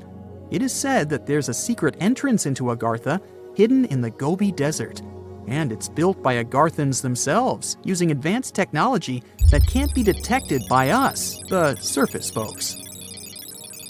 According to some beliefs, Agartha exists to counterbalance the energies of those who live above the surface. While we live in a state of rush and heightened emotions, this world beneath us is the total opposite. Some even say that those who escaped Atlantis fled here to continue their lives inside the Earth's core. And yet, others think it's actually a land that's crawling with all kinds of monsters. But there's no need to be scared, since modern science proved Earth's core is not actually hollow and is a solid hot iron ball. So you can cancel your journey plans to the center of the Earth if you've made any. Thanks, Mr. Bright. Imagine working 7 days a week on a large-scale construction site. You, along with thousands of others, carry millions of stone blocks and put them on top of each other according to a complex system. You work without modern construction equipment. You have no air conditioning or constant access to water. It's so hot outside that you can fry eggs on the road. You've been building the pyramid for decades, and now, when it's finally done, you enjoy the result of the colossal work of thousands of people. You're looking at a giant cultural monument of global value that will freeze in time and amaze people for tens of thousands of years. A few thousand years have passed. People in the 21st century see the pyramids and are like, wow, I can't believe humans have built this. Yeah, the people who built the pyramids wouldn't have appreciated such a theory. But actually, there are reasons to believe that people built it using some fantastic technology. From the outside, it seems the Great Pyramids are just big triangles of stone. People just put some heavy blocks on top of each other, and that's it. In fact, the design seems too perfect to be true. The pyramid consists of more than 2 million blocks. They lay so close to each other and are so even that you couldn't squeeze even a thin sheet of paper between them. Scientists still can't figure out the exact technology for building the Egyptian pyramids. One of the biggest and most famous is the Great Pyramid of Giza. This huge construction, well known all over the world, has one big secret. There should be a capstone on top of the pyramid. It's a triangular-shaped stone block, a small pyramid on top of a huge one. It's also called a pyramidion. The builders of ancient Egypt made it out of granite and limestone and covered it with gold. No records or old drawings prove that there was a pyramidion at the top of the Great Pyramid of Giza. But there's another ancient Egyptian structure with such a triangle, the Red Pyramid. It was built before the Great One, and its capstone has survived to this day. Archaeologists have found and reconstructed it. But where could the capstone of the Great Pyramid be? It's a mystery that still has no answer. Some are sure that some thieves have stolen it from the top. Maybe they just climbed up and pushed the pyramidion down. It makes perfect sense. The capstone was probably the most valuable element of the pyramid. Many scientists and archaeologists still don't know its exact purpose. Some believe that this peak covered with gold glorified the pharaohs. The capstone reflected moonlight at night and illuminated the entire space around it. During the day, the capstone reflected sunlight with its shiny surface. You could have noticed it from afar. The top of the pyramid was a kind of guiding star for lost travelers. All other stone blocks of the pyramid consist of limestone. People polish them to make them look shiny. In the past, they were even glowing and reflected light. You could see glowing pyramids from space, although they looked like tiny lights. Over thousands of years, winds, sandstorms, and rains have changed the pyramid's appearance. If people had taken care of them all this time, they would have looked like something out of science fiction movies, or the pyramids from Las Vegas. But unfortunately, we will never see their original appearance. Some archaeologists and scientists believe that the capstone could absorb the sun's energy and distribute it evenly throughout the pyramid. No one knows precisely why the Egyptians needed this technology. There's a theory the pyramids are ancient energy systems. The pharaohs applied this energy to use some unique technologies that were more advanced than all the achievements of the 21st century. And the triangular shape of the pyramids was ideal for boosting this electromagnetic energy. In theory, solar radiation, or electromagnetic forces, accumulated at the top of the pyramid, filled the inner rooms, and then went down the walls to the base. Any surface distortion could prevent the flow from spreading, so they had to create a perfectly smooth surface. That's why they installed the blocks so that nobody could squeeze a needle or razor blade between them. Many people believe in this theory because they built the pyramids from limestone. This material can hold energy inside itself. In the inner part, they created granite deposits to cause air ionization, that is, to create an electric charge. They also dug channels under the pyramid for water to transmit electricity. And at the top, they put a gold capstone, the best conductor of electricity. So, this is how you get a great power generator. Different cultures used similar technologies to create electricity all over the world. But these are all theories. If it had been working, humanity would have used these technologies today. There are mentions of the metal industry, chemistry, engineering, physics, mathematics, and astronomy in some ancient records. Most scientists don't believe in all these things. We know the detailed stages of the technology's development in different cultures. In the 21st century, scientists, historians, and anthropologists can track the evolution of all modern devices. If people had created some technological inventions in ancient times, the history of the world would have looked different. Perhaps all the achievements of antiquity could have been wiped off the face of the earth by global cataclysms, and it can happen to us. Just imagine how people would dig up a laptop in 5,000 years. Perhaps they wouldn't understand what kind of device it is. Another Egyptian wonder surrounded by mystery is the statue of the Sphinx. The Egyptians carved it out of a single massive piece of limestone about 4.5 thousand years ago. But scientists still don't know the exact date of its construction or who built it. People painted the Sphinx in different colors, so it looked much brighter and more vivid in the distant past. It was shining just like the Great Pyramids. Anyway, time hasn't only changed its appearance, but its name too. Initially, the Egyptians called it Hor-Mekhet. The Greeks renamed it the Sphinx about a few hundred years after it had been built. The Sphinx emphasized the greatness of the rulers of Egypt. It also performed a symbolic function of a watchdog guarding the tomb of the pharaoh and the paths leading to it. This version sounds realistic, since archaeologists have discovered many secret entrances at the foot of the Sphinx. Perhaps these rooms and intricate tunnels lead to underground halls with treasures. And treasures don't always mean gold and jewelry. According to legends and theories, the Sphinx guards the Hall of Records, the storage of all humankind's knowledge. The information about the ancient mythical state of Atlantis could be there. You can find many detailed maps of the internal dungeons of the Sphinx on the internet. They show structures 12 stories deep under the statue. It looks like a small city filled with gold, scrolls of knowledge, and various ancient artifacts.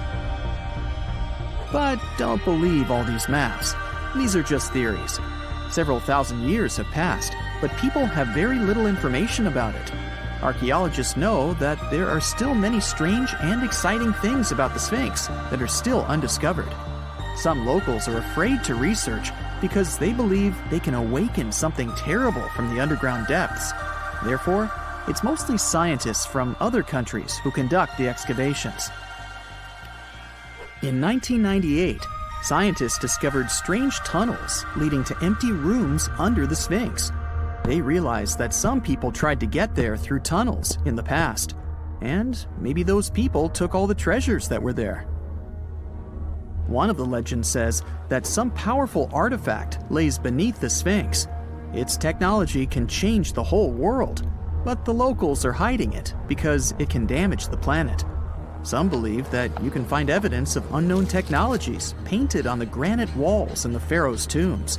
But most likely, these paintings and signs tell us the myths and legends of ancient Egypt. But what if Egyptian symbols and drawings are detailed instructions for using ancient technologies? What if the locals that lived at that time thought, people in the future won't be able to get energy themselves. Let's leave some detailed instructions for them. Anyway, there are many riddles and theories.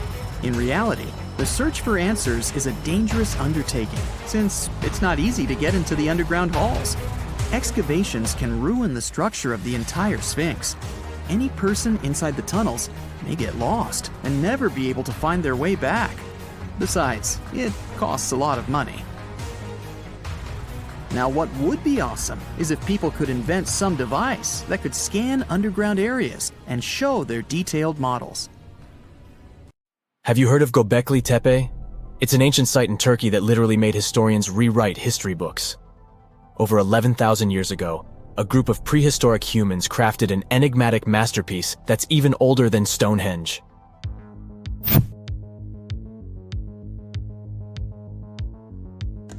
Before its discovery, archaeologists believed that people didn't know about iron and weren't good at making pottery. They were sure that settled life only emerged with the need for agriculture. But Göbekli Tepe changed this belief.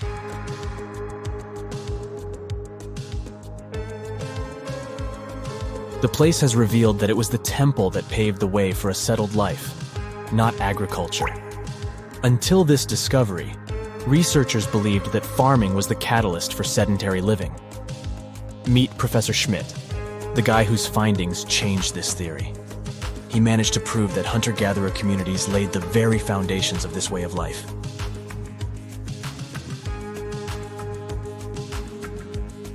Back in the 1960s, other archaeologists visited the area, but they totally missed the mark. While surveying the region, they stumbled upon a hill with scattered limestone slabs and concluded it was just an old burial ground from medieval times. Little did they know that there was so much more to uncover.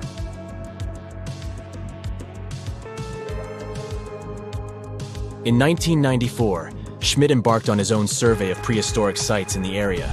Surprise! He instantly realized he had discovered something truly extraordinary. Unlike the nearby flat and barren plateaus, Göbekli Tepe had a gently rounded top, rising 50 feet above the surrounding landscape. Funny enough, the translation of this place's name is Potbelly Hill. Schmidt was sure only humans could have made something like this.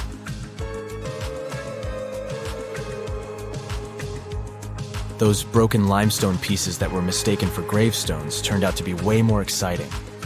It was like stumbling upon a hidden treasure. The pieces took on a whole new meaning, and Schmidt with his team was about to dive into the secrets waiting beneath the surface.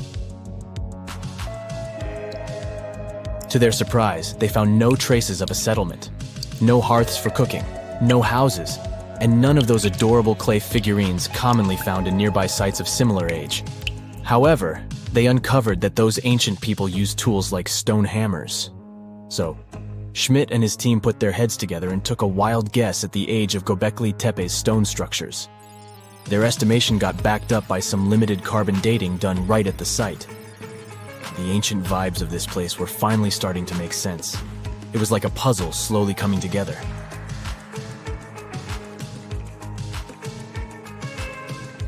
You may think that back then, people didn't have special tools to create something as cool as Göbekli Tepe. Not true. Turns out, these prehistoric folks used flint tools instead of fancy metal chisels. They were also skilled at chipping away softer limestone and crafting pillars right on the spot. Afterward, they carried the pillars a short distance to the summit and placed them upright. Once the stone rings were complete, they covered them with layers of dirt. Over time, they added new rings, and voila! You've got a cool hill to impress people in the future.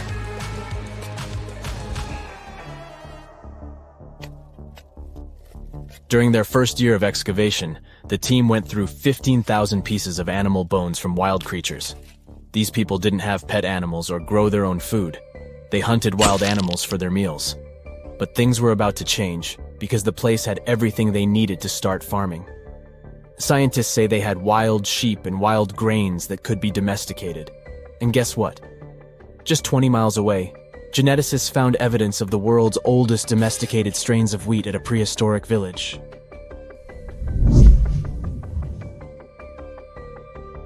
These amazing findings have completely changed how we view civilization.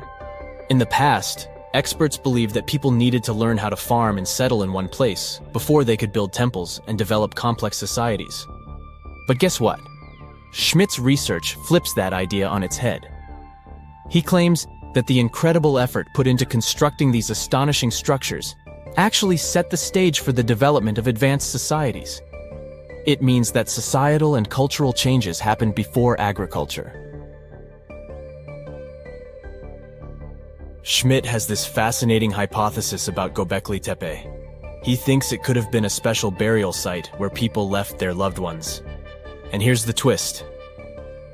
The burial site was adorned with fancy statues and symbols representing deities from the spiritual realm. The idea that Göbekli Tepe could have served as a sacred place adds another layer of complexity to the whole story. While the site's true purpose may remain elusive, Schmidt's insights invite us to consider the profound interplay between life and the afterlife, and the deep reverence ancient hunter-gatherer societies may have had for their departed ancestors. Now let's talk about the stars of the show, the mesmerizing T-shaped columns that dominate Göbekli Tepe. These mysterious structures range from 10 to 20 feet tall and most likely represent stylized human figures. But one figure stands out from the rest, the three-dimensional lion relief. This depiction really fires up our imagination. Why? Because it hints at the possibility that lions roamed Anatolia during the Neolithic period.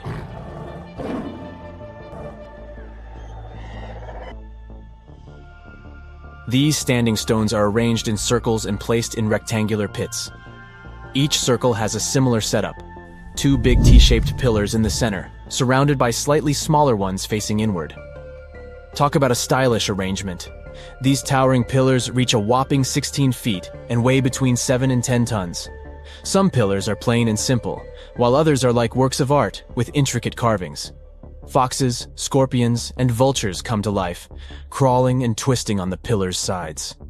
But it's not just animals depicted on these stones. Some pillars have abstract shapes representing humans, and even small carvings of clothing items. Some of them even have belts. Now, there's one pillar that stands out from the rest like a rock star. This super old stone pillar suggests that a comet crashed into Earth. It happened during a chilly period that lasted about 1,000 years. Previous studies examining Greenland ice cores hinted at this comet theory, but now the carvings at Göbekli Tepe prove it right.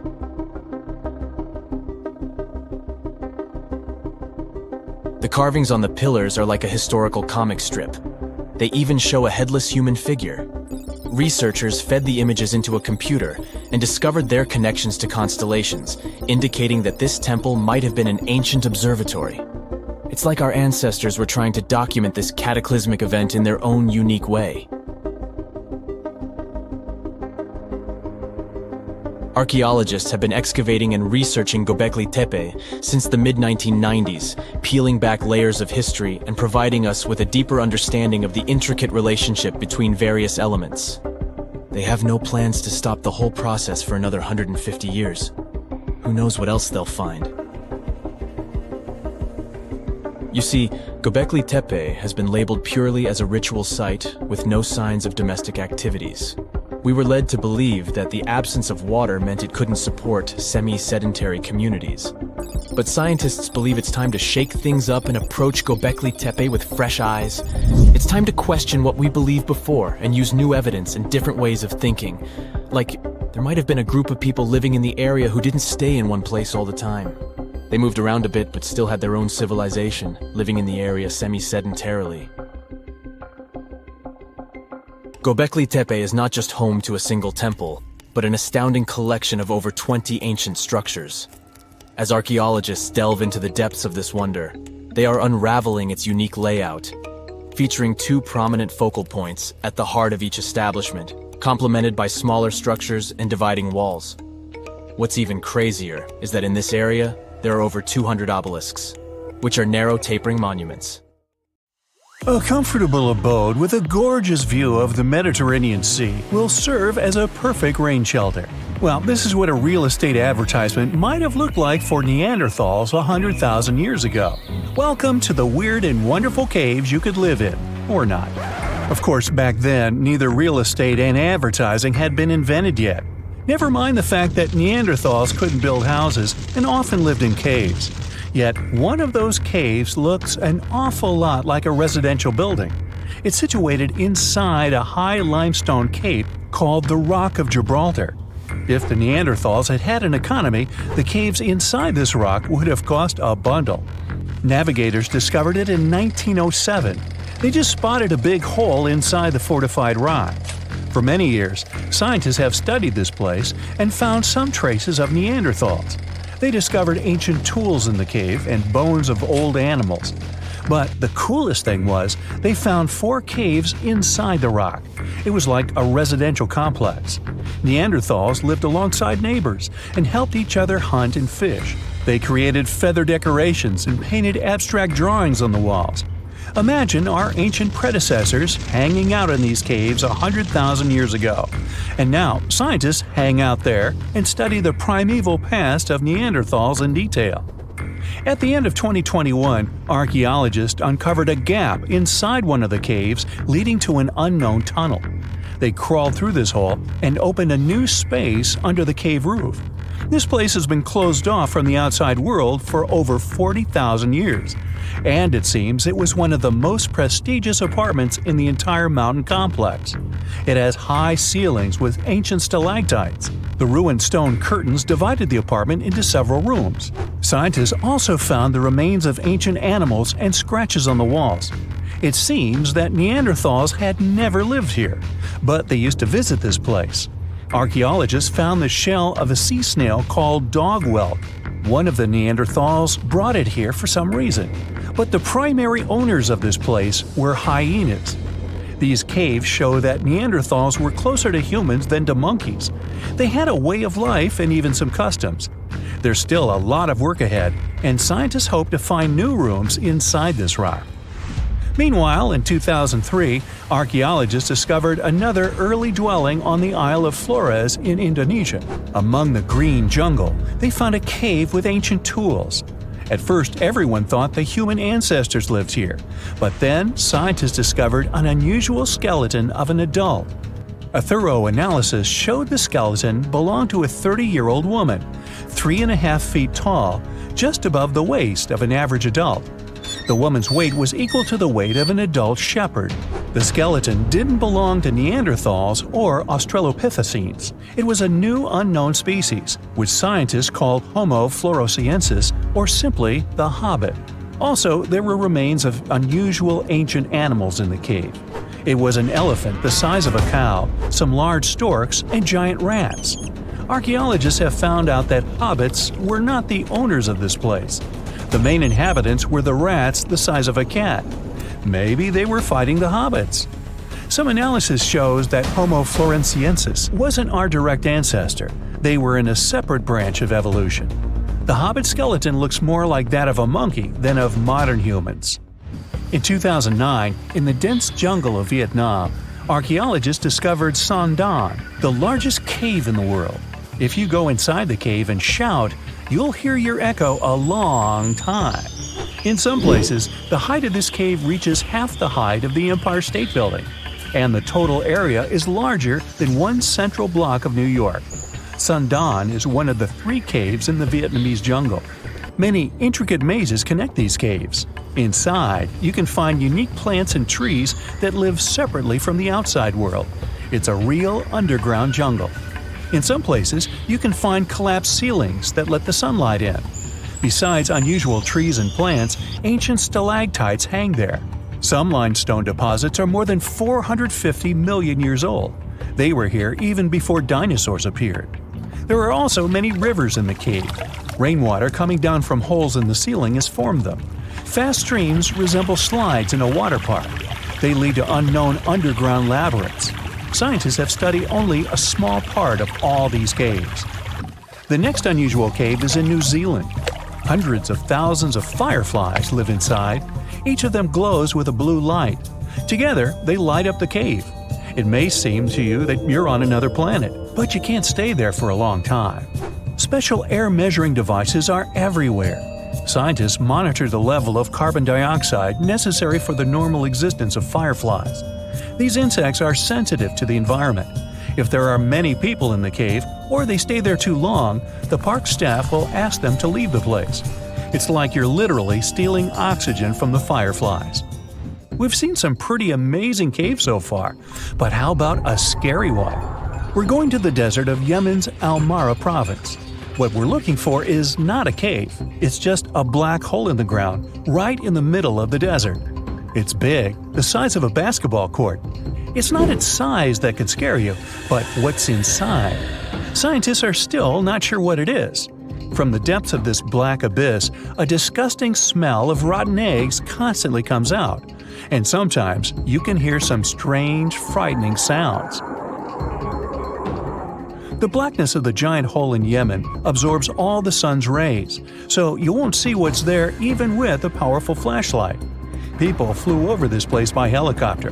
They filmed using drones and the most powerful lenses, but they didn't catch anything except darkness. It looks like a big ink spot in the middle of golden sand. The locals are afraid to approach this place.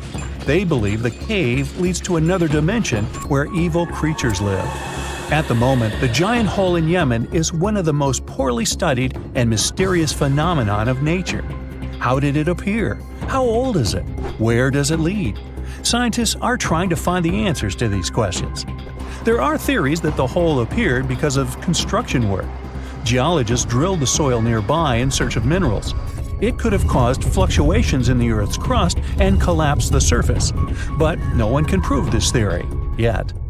And now, imagine a place where sunlight has not penetrated for more than 5 million years. There's little oxygen, and it's cold and damp. Still, life is born in this place, not only microbes and bacteria, but also something bigger. The living conditions in this cave are very different from the usual ones, so, in a sense, this cave is like another planet. It's the Movil Cave in the southeast of Romania, near the Black Sea. The entrance is a small hole in the ground. Inside, a tunnel leads deep below the surface. The levels of hydrogen sulfide and carbon dioxide are above normal inside the cave. The air here is half as much oxygen as on the surface. People can't be here without an oxygen mask, but other creatures living here can. The cave is home to 48 species of living organisms. 33 of them are unknown. Here you can meet some unusual insects, white snails and white spiders, millipedes with huge whiskers, transparent shrimp, and unique species of leeches. They all live here thanks to the little bacteria autotrophs. They absorb carbon dioxide and release food particles. Bacteria feed on it. Other larger organisms feed on these bacteria, and some bigger organisms eat those little ones. In the end, everyone gets food. In this cave, evolution has created a biological system separate from the rest of the world. The conditions on this mysterious island might teach us how we can live on Mars one day. Devon Island is, to this day, the largest uninhabited island on our planet. It's located in the Canadian Arctic archipelago, and it's easy to see why people find it impossible to make a home here. The soil stays frozen throughout the seasons. The eastern part of the island is covered by a thick ice cap all year round. Summers here last for less than 50 days, and by summer, I mean that the ground is snow-free and the temperatures are slightly over 46 degrees Fahrenheit. Since almost no plants are growing here, there are no animals that could have adapted to these conditions. That's why scientists compare this island to what it would be like to live on Mars. In 2001, a project started here on Devon Island looking to discover how people might live and work on other planets, particularly on Mars. It's called the Houghton Mars Project and offered NASA scientists some unique studying opportunities. There are few options here in terms of logistics and transportation, and communicating with people living outside the island is also a bit more difficult. Specialists believe that if we can find solutions to live here, we might be able to do it on Mars too. Think of it as a home-based outer space boot camp. The Pitcairn Islands can be found in the middle of the Pacific Ocean. If you're a fan of adventures and remote places, this is the place to be. But you'll need to buckle up for quite the ride, since no plane has ever reached this place. The only way to reach the Pitcairn Islands is to take a 32-hour yacht ride. No wonder only 50 people are known to live here. Its history is really interesting too. A group of people settled here in the 18th century after a failed marine mission. To this day, all the residents of the island are descending from that initial group. Life's not easy here though. If they need to see a doctor, for example, they need to travel either to the island of Fiji or to New Zealand. Now let's head over to Mexico, where recent technology has allowed scientists to explore some fascinating cenotes, which were previously unknown. Cenotes are also called sinkholes and allow us to see subterranean water bodies. A team of archaeologists, cave divers, underwater photographers, and biologists came together to explore and document the extensive network of sinkholes located in the Yucatan Peninsula. One of the hotspots is located under the main pyramid at the Chichen Itza archaeological site. In total, scientists are looking to explore about 6,000 cenotes stretched across this whole region. The whole project is important not only because of the geological discoveries, but also because of its connection to the Mayan people and their culture. These recent discoveries revealed that for the Mayans, these cenotes weren't simple water sources. They dictated the way they built their constructions and had a huge impact on their spiritual lives too. The tallest mountain in the world is Mount Everest, sure, but it's been explored by scientists and tourists alike and doesn't hold many secrets. The mysterious Ganghar Puensem, on the other hand, is the tallest unclimbed mountain on our planet. The reason behind this unusual situation is not because of its remoteness or harsh conditions. Rather, because it's against local legislation to climb it. It's located in the South Asian territory of Bhutan, and the name of the mountain translates to the White Peak of the Three Spiritual Brothers.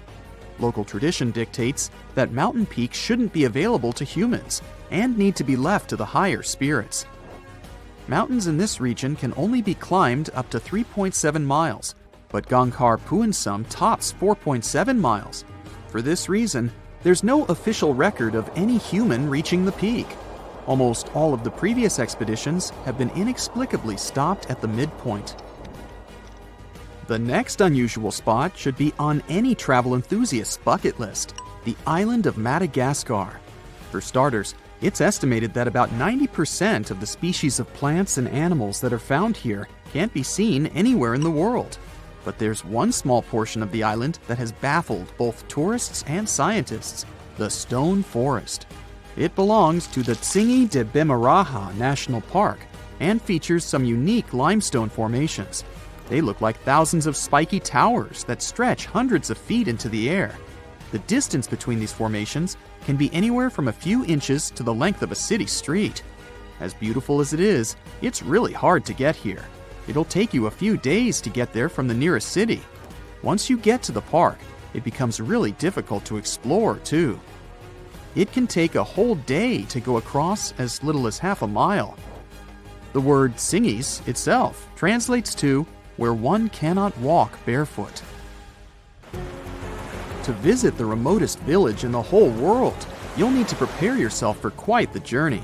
From the United States, for example, the easiest route involves a 15-hour flight to Cape Town, South Africa, followed by a 6-day boat ride to reach Tristan da Cunha. Or you could take a month-long cruise through the South Atlantic Ocean, whatever works better. Planning in advance is a must, since only 9 boat visits are made to the island yearly. It's just 7 miles long and right in the middle of the South Atlantic Ocean, stretching a mere 37.8 square miles. There are slightly over 200 residents, and they all farm for a living. They do have internet service, but it's really slow. The people living here speak a dialect of English that is used by the fewest number of people in the world. The town of Coober Pedy in Australia is partially underground. It all began back in 1915, when opal deposits were found in the area. To this day, the town is still the biggest opal mine in the world. People living here figured out that it would be more comfortable for them to stick to the underground, as temperatures above ground can reach 125 degrees Fahrenheit. So, the establishment now has underground stores and galleries. Coober Pedy is also home to the world's first 4-star underground hotel. North Sentinel Island, located near India, is another pretty remote place. Not because of the time it takes to get there or the climate, but because it's home to the world's most mysterious tribe. The population living here is estimated to be between 50 to 400 people and isn't known to have any contact with the outer world. This is mostly because locals don't really enjoy visitors and tend to scare them away, even harming tourists. So, to protect them and their obvious wishes, the island is monitored by the local Indian authorities. It's believed the tribe's people don't have any immunity from modern diseases, so being in contact with foreign people might actually be fatal for the locals. On these French islands, there are no native inhabitants. The Kerguelen Islands are part of the Antarctic lands and are home to just scientists that visit on rotation. At any given time of the year, there are no more than 100 people here, and they're mostly engineers and researchers. There's no plane to get you to these islands, and few tourists are known to have visited them. The island is covered in glaciers, and the soil here isn't friendly to plants or animals. But if you're curious about what this place looks like, you'll need both the money and the time to complete the trip. You can only reach the island by ship, which reaches the shores of Kerguelen only 4 times a year. It isn't cheap to stay in these islands, and you definitely won't find 5-star hotels here. The trip departs from Réunion, and it takes about 28 days to reach the first island. Half of the time will be spent at sea, so be prepared to cover over 5,600 miles of the Indian Ocean. The ancient Indian texts mention beautifully decorated chariots or entire palaces called vimanas that could take off and, in a matter of seconds, fly away as far as space. Some people believe these vimanas only existed in Indian mythology, but it's also possible that they were based on a real technology that had been lost over the centuries. According to the Vedas, ancient Indian religious texts, there was the elephant vimana with several engines and many other types named after animals and birds. There was one for local travel, one for visiting different countries, and one for traveling to the moon and various planets. They could develop a great speed. One vimana had the superpower of invisibility. Another one was shaped like a sphere and was built on the winds produced by Mercury. This vimana was said to generate an enormous ray like the sun and make noise like the storm's thunder. All the vimanas were unbreakable and perfect for attacks on foes. Now, to operate a vimana, you'd need to know a lot of stuff, pretty much like today's airplane pilots, 32 secrets in total. They'd cover the aircraft structure and the secrets of taking off and maneuvering without crashing. That's a good thing. The pilot was also expected to know how to be seen and unseen, how to be hidden, how to be quick, how to manage contractions and expansion, and many other tricks. To hide the flying machine from foes, the pilot was instructed to move to the 8th atmospheric layer above the Earth and use the power of dark solar rays. This instruction might sound a bit weird, but there were others, more realistic ones, which still make sense in modern aeronautics. There are sections of ancient texts on the vimanas that focus on details like flight paths, pilot training, navigation, and even suitable clothes for pilots and recommended food for long flights. There was also a lot of technical detail about the use of heat-absorbing metals, the metals utilized, and melting points. The supporters of the theory that the vimanas were more than just myths are sure that the ancient Indians would unlikely go into all these details just for a beautiful story. So, the flying palaces might have been real and way ahead of their time, like many other great Indian inventions. Back in the 6th century BCE, an Indian physician named Sushruta basically wrote the original guide to medicine and surgery. They even called him the father of surgery for his work. Sushruta laid down the details on hundreds of medicinal plants and described complex surgical procedures. He gave instructions on nose reconstructions and skin transplants from one part of the body to another. The original method of rhinoplasty, which involved taking a piece of skin from the forehead to reconstruct the nose, is still used today. But back then, it had a slightly different purpose than surprising your followers on social media. Those nose jobs helped out folks who had lost their noses as punishment for crimes or in fights. Now, you gotta thank an ancient Indian math prodigy for the invention of zero. It might not seem like a big deal, but without it, we would have no binary system and no computers. People before the 5th century CE were only thinking about some sort of a sign to indicate nothing. The invention made addition, subtraction, and other mathematical operations a whole lot easier. You can see the oldest zero in existence carved in the wall of a temple in Gwalior, India. The Indus Valley Civilization was using rulers in 1500 BCE and earlier. Made from ivory, these rulers were found during excavations in what is present-day Pakistan and northwestern India. They were widely used in architecture with amazing accuracy. They had units corresponding to slightly over 1 inch that were marked with precise subdivisions within 5/1000ths of an inch. The next invention is more of a concept than a physical item. Standardization is all about setting the rules based on a bunch of people, things, or interests. One of its cool applications that we've all gotten used to is standard weights. Whether you're using pounds or kilograms, you need these universal measurements for weight, right? For this, we owe a big shout-out to the merchants from the Indus Valley Civilization who lived around 4,000 years ago. They were measuring everything from food grains to fancy luxury goods using these standardized weights. And their weights had decimal and binary mathematical systems going on. They didn't have high-tech gear, but they pulled off some serious precision using complex calculations and even sand for construction.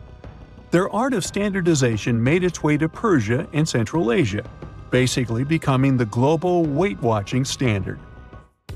So if yoga is your go-to exercise, you definitely have a personal reason to appreciate the ancient Indian geniuses. Over 5,000 years ago, during the rule of the Indus-Sarasvati civilization in northern India, yoga was first mentioned in the Vedas.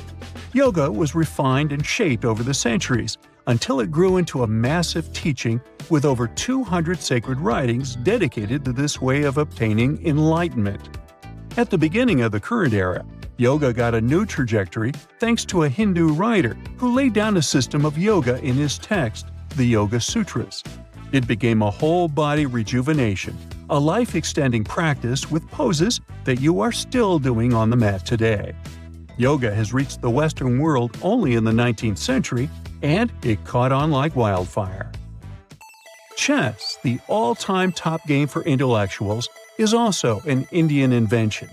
Its ancestor was called Chaturanga, and it was a strategic board game that started gaining popularity around 3,000 years before the current era. This early Indian version of chess was played by 4 people, not 2, and had 64 squares. Each player had 8 pieces, ranging from pawns to kings, bishops to knights, and there was no standard 6-faced dice. They rolled with an oblong one. Players facing off were actually allies, forming 2 teams based on the direction they sat. Chess, that we know and love today, was first mentioned in ancient Indian literature in a legend. It said that the wife of a villain called Ravana had invented the game to amuse him. Now, the word shampoo comes from the Hindi word, which means to soothe or knead. The substance was invented in India in 1762 and was originally used for head massages, hence the name. The first shampoo was made of natural oils and herbs. British traders fell in love with the idea and brought it back with them to England. It took years for the original head massage oil to evolve into shampoo as we know it today, but it's still an Indian invention. Unlike the ancient Greeks, who wore animal skins, the Indians started cultivating cotton back in the 5th and 4th centuries before the current era. They used cotton threads to produce fabrics that soon became a huge hit in the Mediterranean and beyond. Jute and wool also have their origins in India. Cashmere, the finest and most exclusive type of wool, actually comes from the Kashmir region of India. Buttons that sit proudly on that cashmere cardigan of yours also have ancient Indian origins. Some 5,000 years ago, the Indus Valley Civilization started cutting seashells into geometric shapes with tiny holes in them. First, they were just decorations, but then people started using them to fasten clothes. Now, when you think about radio communication pioneers, Marconi's name usually steals the spotlight. He got a Nobel Prize in Physics in 1909 for his groundbreaking radio work. But there's an unsung hero in the radio waves game, and his name is Sir Jagdish Chandra Bose. He spilled the beans on radio communication way back in 1895. He shot an electromagnetic wave across 75 feet at the town hall in Calcutta, and it went through walls, rang a bell, and even set off some gunpowder. Marconi took a page from Bose's book, using his invention, the Mercury Coherer, as a blueprint for his own two-way radio. Bose didn't patent his genius creation, so he only got his credit a century later.